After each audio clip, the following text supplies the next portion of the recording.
It's Jean from the Inky Welcome, welcome. I'm happy that you joined me today, and I have a new project that I'm working on. And I recently took an online class from Nellie Wortman. I'll link her website down below.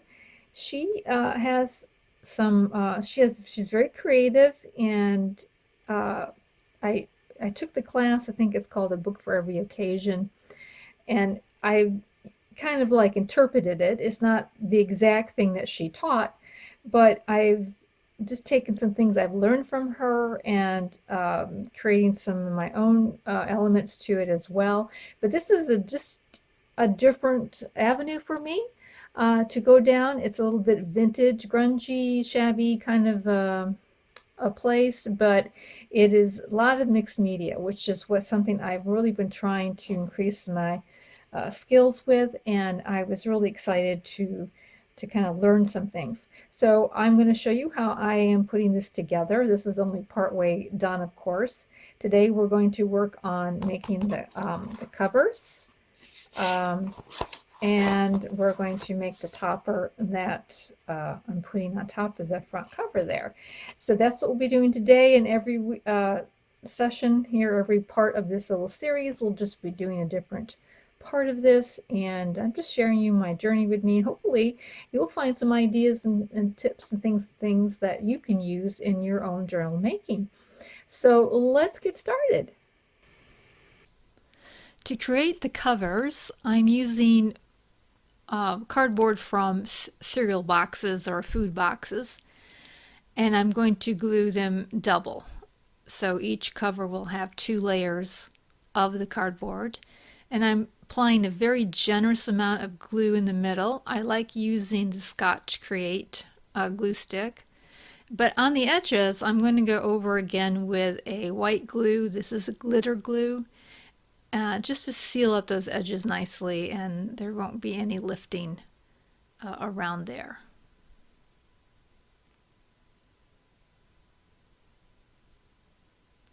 I have cut one piece just slightly larger than the other one so that I can trim it off, and that way they will be the exact same size, because sometimes there's a little variance.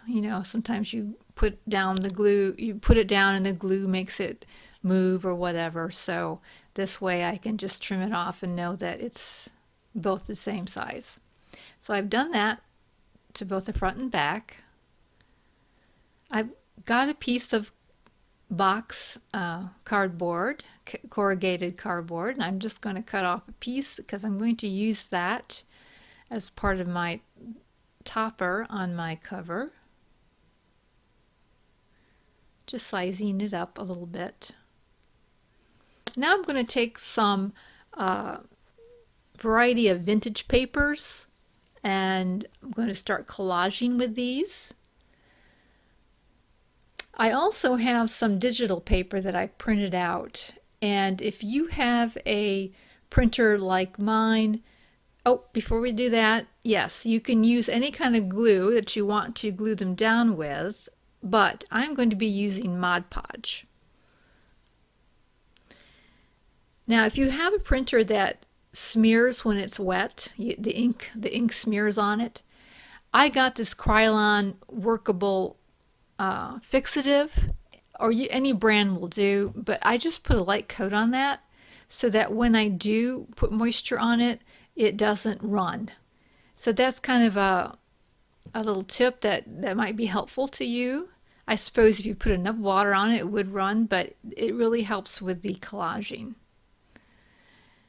And I don't like getting the Mod Podge on the top of the printed area because even though it's matte, it still is shiny to me. So I'm trying to just put the glue on the back of the printed paper as much as I can.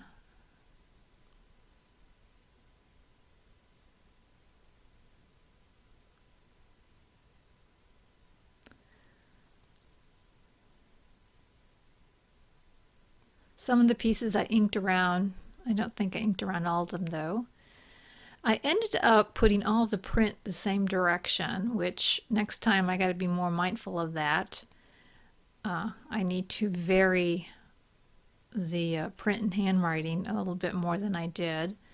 But I have different pages here from an old pattern from a craft, some kind of a crafting pattern here, and printed pages, and tried to vary it up. I'm also paying attention to making a variety of shades, and then I'll just trim off the excess. So I try to use a variety of shades and prints. When it got done, I went through and just glued down any place where it might be lifting a little bit because the glue didn't get there for whatever reason. I also kind of tested the middle of the cover too to make sure everything's laying down flat and it's all glued.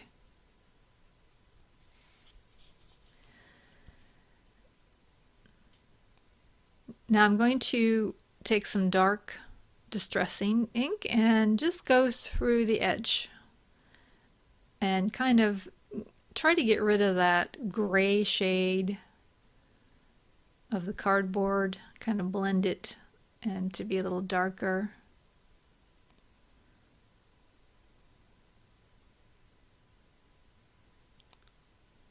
Trying to hide the fact that I used cardboard.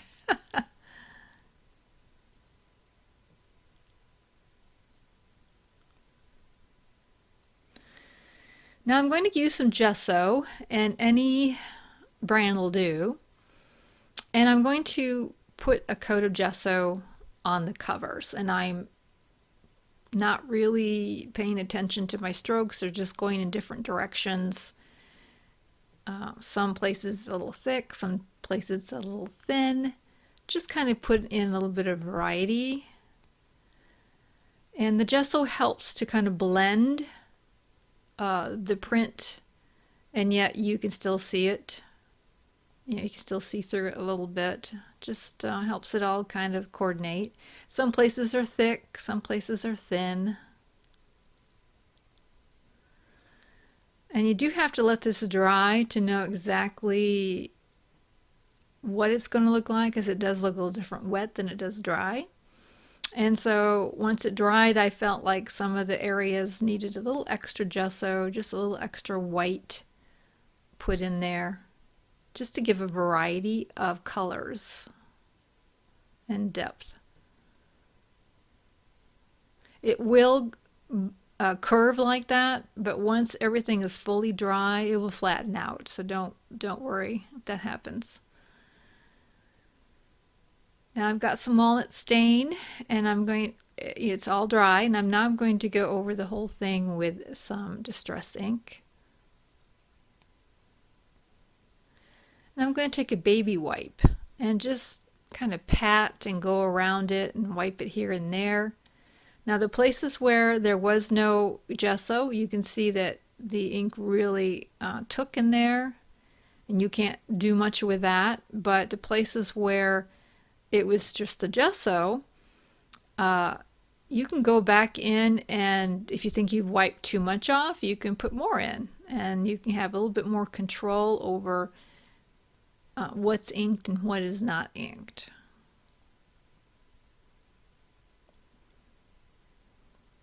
And so the two places are done, two sides.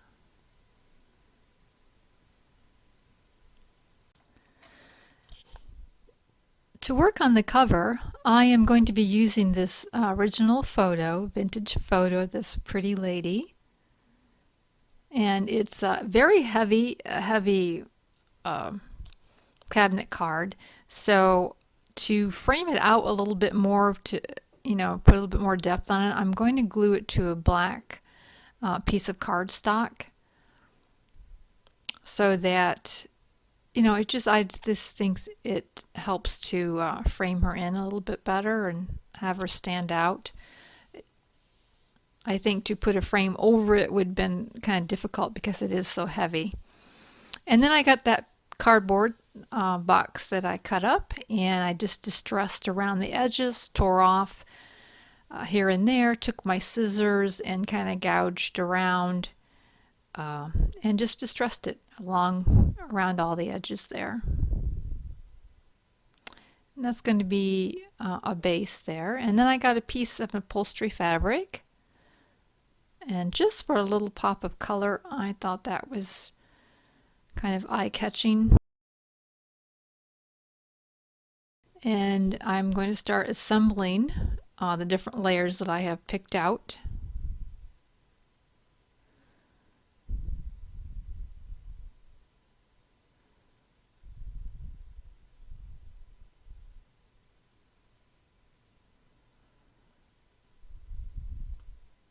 Now sometimes, I think I'm using the wrong side of the fabric, and that's kind of funny thing about fabric is sometimes the wrong side is more conducive to what you're doing than the right side. So sometimes it's worth experimenting of that a little bit.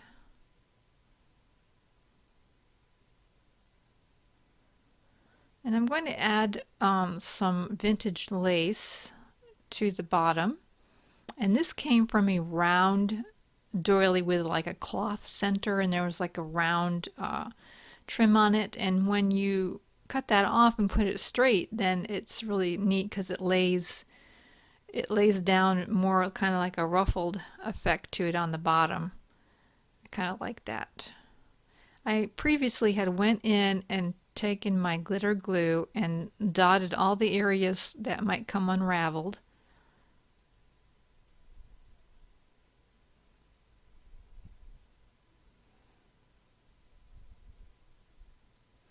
I'm going to put a little bit of vintage lace on top. I thought that kind of went with her. I don't know if she's wearing like a tiara or it's hard to really see. There's something in her hair. And I thought those little lace buns, little scallops there kind of match that. She does have like a bead on her forehead, so I'm not really clear on what the headdress is, but she is quite pretty. And this is packing paper, just packaging paper. Just tore it down the size I liked, distressed the edges. I'm going to start building the layers behind it, and then I got some coffee dyed cheesecloth just so you can see the layers peek out here and there.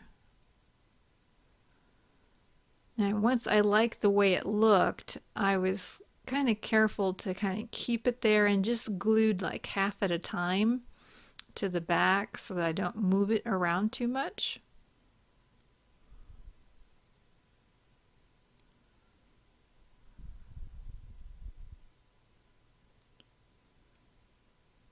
And you can always trim off cheesecloth, which is kind of nice.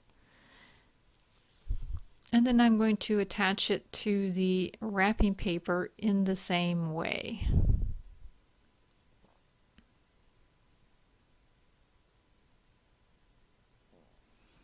Just gluing down half at a time.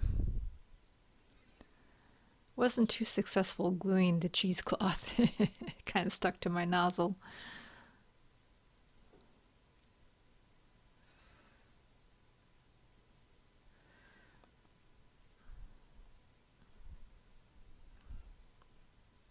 I just wanted the appearance of layers. I was tempted to put even more on. I don't know, maybe next time I will.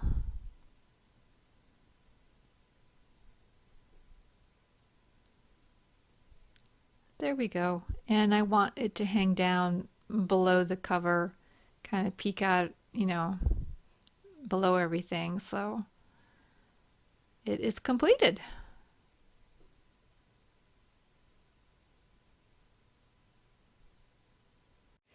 Thanks so much for watching. That is part one, and I will show you the other steps that I am taking as I continue to build this journal. Is this just new for me, and I'm kind of excited to work on it. I hope your holiday preparations are getting underway, and thank you so much, and we will see you again real soon. Bye.